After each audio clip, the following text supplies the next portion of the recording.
don't know, Ben, that's where you, from your high school experience in Texas, I would imagine in Texas, in a football mad state like that, similar in ways to where football gets prioritized sometimes over, and it's nice to be at an all-girls environment where the star athletes are the ones that are on our sports here.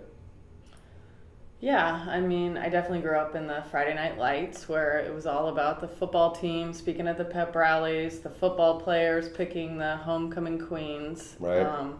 And not to say that I didn't like watching Friday Night Light football games, but at the same time, it's really refreshing being at Archer where our girls walk the hallway on game days and wear their green polo shirts, and teachers are excited to watch the girls' games and not, focus just on the boys and what they're doing on Friday night. There's so many great athletes that have played in the history of the 100-year-plus CIF, the California Interscholastic Federation.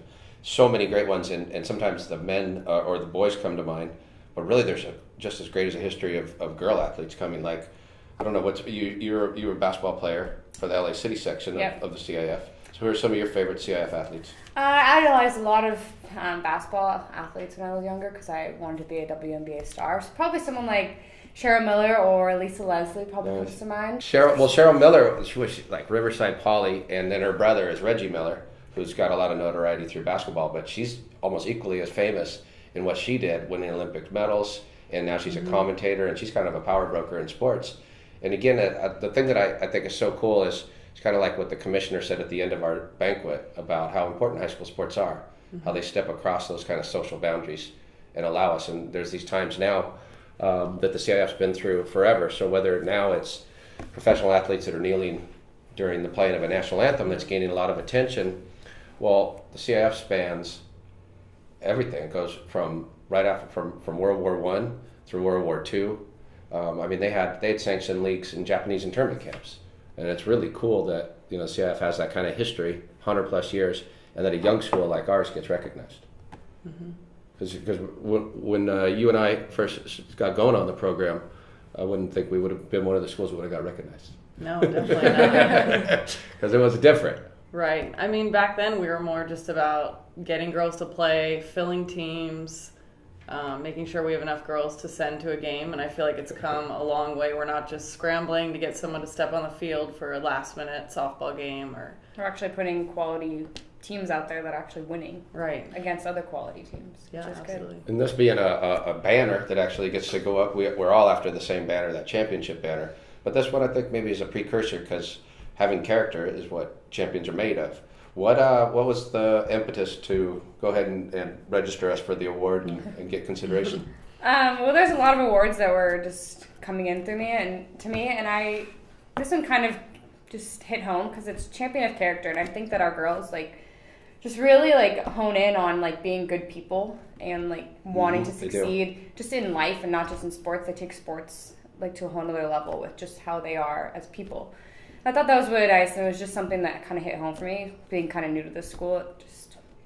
I feel like they do that, right? I was going to say, I feel like at a lot of our sports banquets and when we talk about some of our best athletes that we've seen here and sent on to play college sports, I feel like we often do talk about how great they are at sports, but we talk about how great they are as people and what character they have. They have, and look at the obstacles they go through. Well, because with our current structure where we have lack of facilities and how much time they spend in LA traffic versus the other schools that they play, yet they're still achieving at a high level, which is I think all part of this award.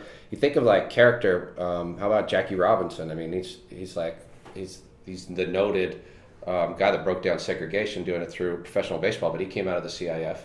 And then somebody like Louis Zamperini, who went to Torrance High School, and what he went through in World War II and being in prisoner of war camps. So it's kind of cool that you could draw those two, or Billie Jean King, and come all the way to a young school like ours that's now started to create a little bit of history.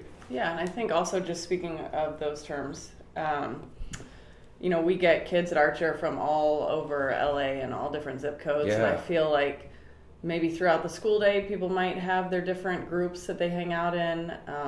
But something that you did, when you see them all coming together is on a team. There doesn't seem to be different groups within a team. They all it becomes one because we're all trying to do the same thing and achieve the same goal. And I think that kind of breaks those lines as well. It does a lot because like you mentioned, 90 zip codes and with 40% kids of color, it's really a snapshot of Los Angeles, which the southern section in effect encompasses and bigger of that section of the CIF. And it's pretty awesome that our girls do come together and can play, and they're not necessarily your neighborhood school, but they're certainly bound together through athletics. I was really like proud to just put us in for the school, knowing that we have like an entire school and community who's like just fills the whole role of champion of character.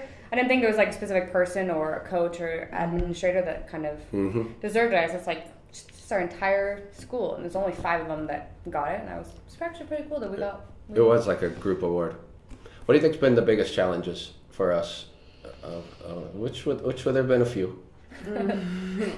I mean, I think the lack of facilities is definitely a challenge that we face that other schools don't face. So even when we have facilities, we might not have them for 2 hours. We might just have 1 hour a day, or we might have a day where someone else comes in and needs the gym instead of us, or maybe there's not a bus available.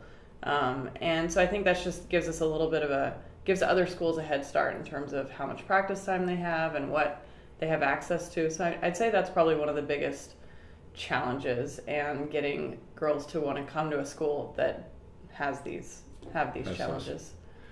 Awesome. With your day-to-day operations, is transportation maybe your biggest challenge? Transportation's probably the worst, especially now.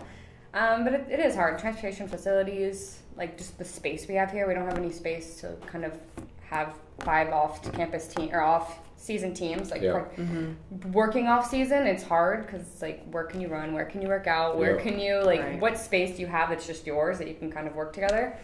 It's tough. I remember when I was in high school, so that you run on the track, football team's practicing, you run on the track, and then you can have the gym later. It's like there's just so many.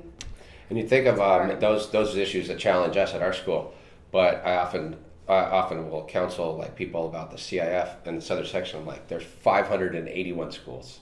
There's public schools, private schools.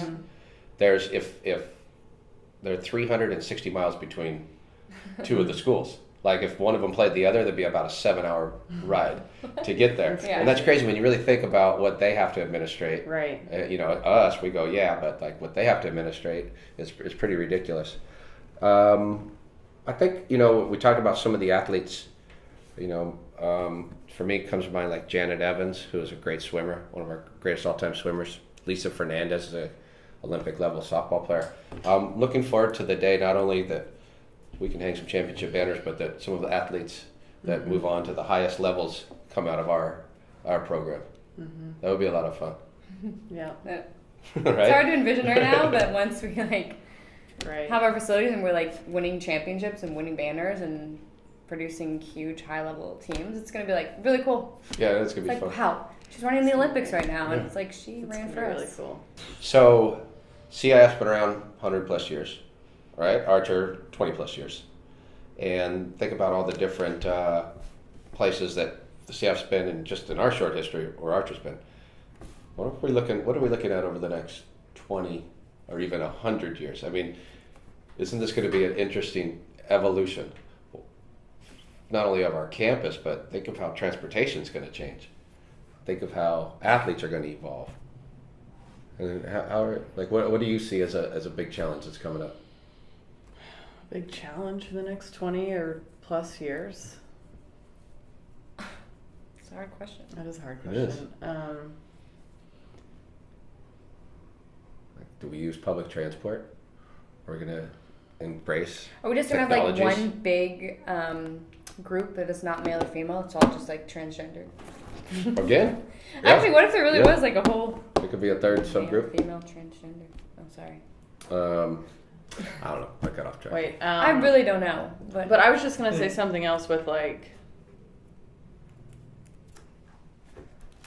I think there's something to maybe the fact that we are only 20 years old versus schools that are 100 plus years old. I've been at those schools before, and trying to make any sort of change has been super difficult. Whereas because we're here and we're young and we're in this growth mindset, I think that we're just going to soar compared to those other schools that have kind of already like hit their groove. I do think we'll be ready for whatever it may be, new technologies or whatever, because this is how we've taken this beautiful building, Yeah. that was built in 1932, and somehow transformed it into a modern day facility for learning. Right. And I do feel like you mentioned, like we're not mired in some old way. Yeah. And we're used to change. We are constantly changing. We're constantly moving forward. We're constantly seeking new things. So I think some of those schools that have kind of had it made for the last several years are kind of, it's going to be being complacent. Right. Yep. Not all change is progress, but progress requires change. And we're ready to do that. Absolutely.